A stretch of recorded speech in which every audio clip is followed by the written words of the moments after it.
All right, well, welcome back, everyone, for another episode of the Chamber Podcast. My name is Rob Johnson, and on today's show, we have a remote guest. So joining us from the headquarters of Planted Provisioning is Matt Ritz. Welcome, my friend. Hi, how you doing?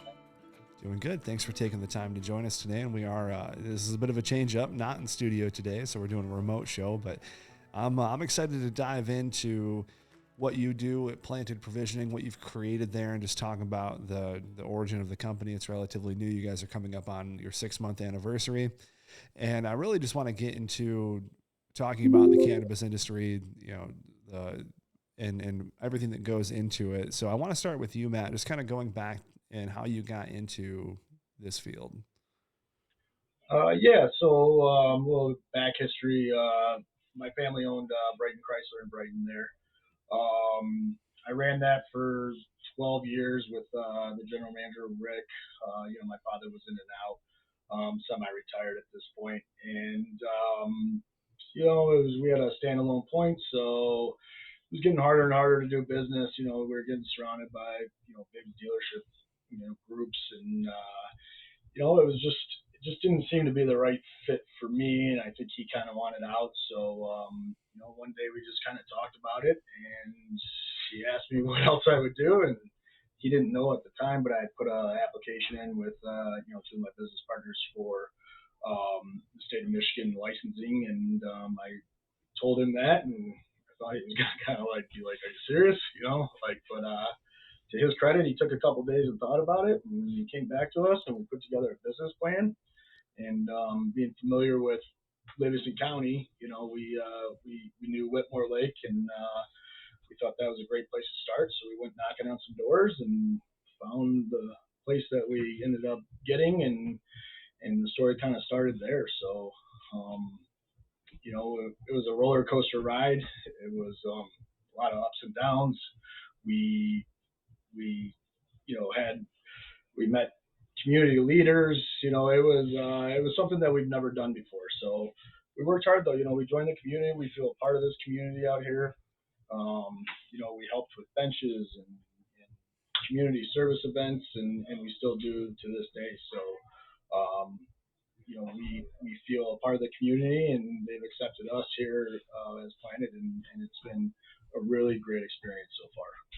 That's excellent. That's excellent. So what's the difficulty level in getting something like this off of the ground? Especially, this is a booming market right now. It's a booming industry.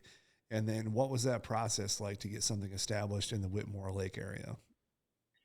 Yeah, so I mean, everybody, the thought is you're going to get into this industry and just make a ton of money, and go on your way. And Right. there's definitely money to be made, but it is extremely hard to get into. At least it was for us, what we learned. So I have two business partners that have been in the marijuana industry for 10 years. One was the vice president at Precision Extraction Company, and they're a very large extracting company. They sell equipment.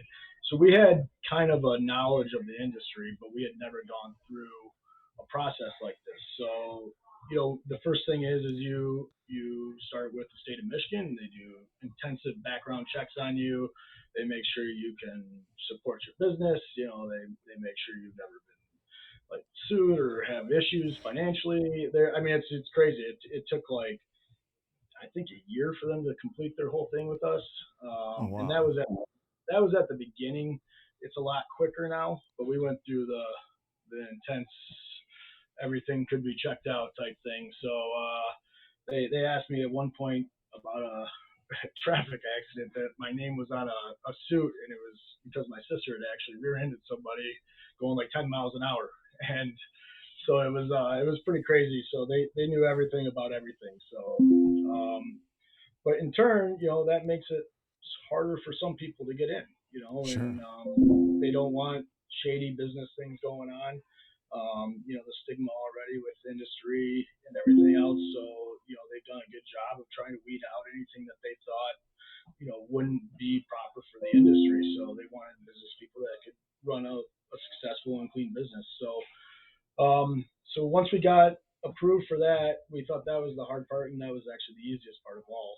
Um, so the next thing we had to find where we were going to open a business, and we actually started.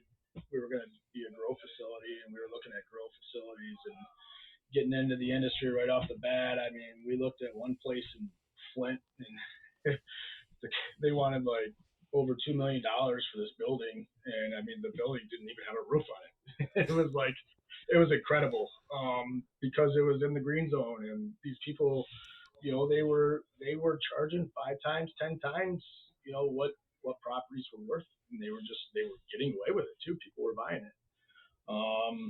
We just didn't have that type of money to be thrown around, so we went back to the drawing board, and we looked at Whitmore Lake, being close to Brighton, and we we didn't know any buildings that were for sale. So actually, me and my business partner, we went out one day and just started knocking on doors. And we actually ended up seeing a note on from this guy that owned this building, and we got a hold of him, and we worked out a deal. And and the deal was, we buy the building at this price if we got approved for the licensing.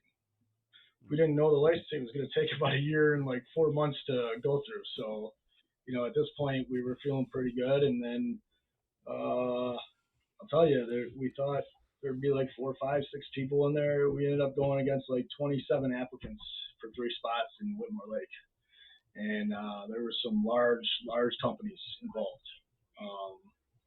And we probably got a little lucky with it.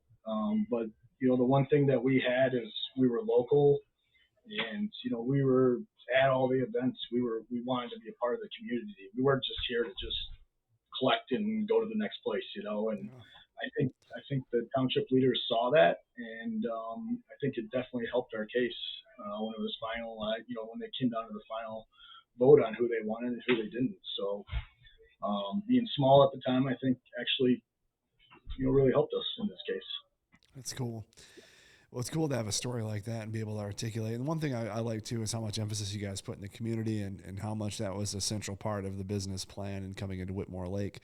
So for people that might be unfamiliar with Planted or unfamiliar with the cannabis industry as a whole, what are some of the things that you guys offer in your shop? Yeah, so I'm not an expert in this industry by any means. I'm still learning. But the first thing I was extremely surprised about, opening the doors and then being here now for 6 months is the age demographics of people that are in here. And I thought it would be a younger crowd, um, you know, college kids, whatever, and Sure. I was completely wrong. I mean, we definitely have some younger people in here, but it is a lot of people with arthritis, ailments that they have found, and that these that cannabis and CBD and some of these products that we have help, and it's a way to do it without big farm, and some of these other things that we're finding out that a lot of money is involved with those, and maybe they're not the safest way to treat some things. Sure. So, and I have one of the things that my general manager did here. She's extremely knowledgeable, Victoria, and um, she's done an excellent job for us. She hired an extremely knowledgeable bud tending crew, and a lot of them use cannabis, and a lot of them use it for medical reasons. And so, if you come into Planet and you have an issue, you will get advice that could probably help you. I mean, we're not doctors, but we are people that have used and know what these products can do and how they can help you. So there's a stigma in the industry, from outsiders, and I can tell you, I even had it a little bit. It's the farthest thing from what I would have ever expected. So we help a lot of people here, and it's a great feeling actually. So That's cool. That's cool. You guys got a great shop down there. And as I was thinking about this interview, and thinking about largely what you guys had to accomplish to get that done, the fact that you guys had to compete against, 30 other people essentially to get 3 spots, that's even more of an accolade of how well you guys put your plans together. yeah, and I mean it really came together. I mean, we never designed a dispensary before. I mean, we did some things wrong. We did some things that we changed in the process. but for the overall part, we tried to design this facility with Whitmore Lake, the feel of the lake. We went with a very earthy, woodsy, type feel. It's nice to be in here, but it's also, we didn't want some flashy place or anything like that. It's comfortable, and I like being in here. I like the feel. We have good people here, and we're really proud of the building and what we did to the building. And if you saw the building before it was, or what it looked like before, um, it was a lot of work. So Quite a makeover. yeah, they actually used. There was a cannabis group here that was, going for pro cannabis, and they actually used our building. They didn't know we had it at the time. They used our building in remembrance of a ghost town. It was that bad. So it Oh, was wow. flyers and everything. So I got that somewhere around here. So keepsake.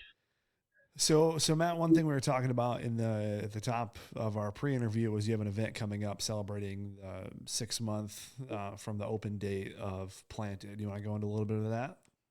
Yeah. So we opened in October, and our 6 month is April, and what a better way to do it than celebrate it on 420, which is our industry's St. Patrick's Day. So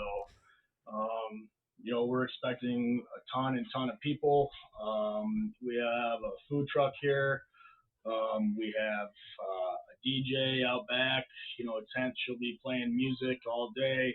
The food truck, barbecue food truck here. We're gonna have some events going on outside. We have some girls handing out flyers at the door, and we have all kinds of discounts and specials going on. So if you haven't checked it out, it's going to be a busy, fun day to be here. And there will be stuff going on in the parking lot as well. So it's going to be a really good day to be here. What time does that kick off?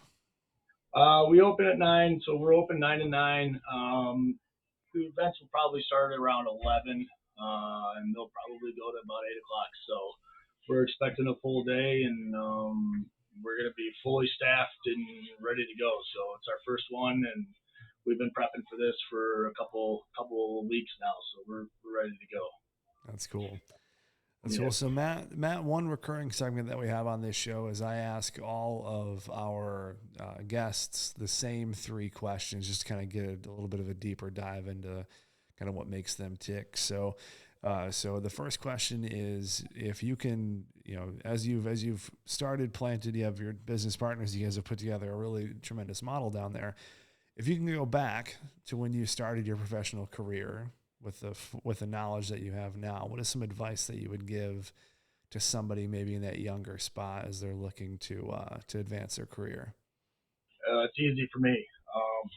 I would say, do what makes you happy, because I did like the auto industry, and I wasn't very happy there, and it was tough going to work. It was tough on relationships and everything else, and you know, money's just not everything. It's nice to wake up and enjoy like doing what you like to do. That's great advice. Second question is, what is one thing that you do to relax, unwind? What's one of your hobbies? I'm a big hockey guy. Played hockey all my life. I play in the beer leagues now, as they call it. So we got one of the partners here is a really good hockey player, so we created a team. Actually, you could probably see the jersey in the background there. Yeah, So, I see that. That's cool. so we've done pretty well with that. I do enjoy sports. I play a lot of golf. I work out, stay athletic. So me and the girlfriend, we play a little racquetball here and there, and she beat me for the first time last week. So she's getting too good. So, but we got a lot of good. So those are the things I like to do. I got two Springer Spaniels too that they take up a lot of time. They're lots of energy. So Sure. I'm always doing something with them too as well. So that's cool, man. And the last question, Matt, is what is one of your favorite pieces of technology, or your favorite piece of technology that you use right now? Oh wow. I was really impressed with myself. I got this TV behind me with cameras. We had to have all-star alarm, run all this stuff in here, and like it costs a fortune, to get these cameras on this TV. And I had messed around with it for hours, actually days, trying to get it before I had to have them come do it. And so then I realized my general manager doesn't have one in her office, so I ended up figuring out how to run Bluetooth tech HD cameras to her TV now, and we put it in there, and so I was pretty proud of myself with that. So probably saved a little bit of money, but I do like my dual screen monitor here. It's the first time I've ever had one of those, and I use it all the time. Probably right now I'd have to go with my GPS navigation thing for my dog, as he got out and put us on a little scare last week. So I now can follow him anywhere and track him anywhere and make sure he's a woods dog. And somehow he went through the woods, down the road, and a couple miles farther. So Oh, wow. there's a couple of us. I was treading through swamps and woods and for about 3.5 hours, and then finally somebody had mentioned a dog on a Facebook post, and he had been just sitting on her porch for about 2 hours, just like, okay, where you guys at? Wow. So yeah, so we have a collar around him now so we can track his location. Very good. Very good. Well, Matt, I appreciate that. And if people want to know more about what you're doing at Planted Provisioning, where is the best place for them to start? Our website, plantedprovisioning.com. We also have a second store now up in Flint. We opened it last month. So we have 2 stores now. So our website has all the details on both those stores. Should have contact information, and obviously in this industry, advertising, social media, Facebook, Instagram, very, very important pieces. So we are very up to date on those pages, and a lot of communication goes through those pages. So, and that is all on the website. And if any questions or anything, they can always email or call us at the store here at info@plantedprovisioning.com. Very good. Very good. I appreciate your time today, Matt. Thanks so much. It's been a pleasure. It was great. Hope we can do it again. Absolutely. Absolutely. All right, friends. Well, that's going to wrap up this week's edition of the Chamber Podcast. I appreciate Matt for joining us and all of you for listening in. Hope you all have a great week. Take care.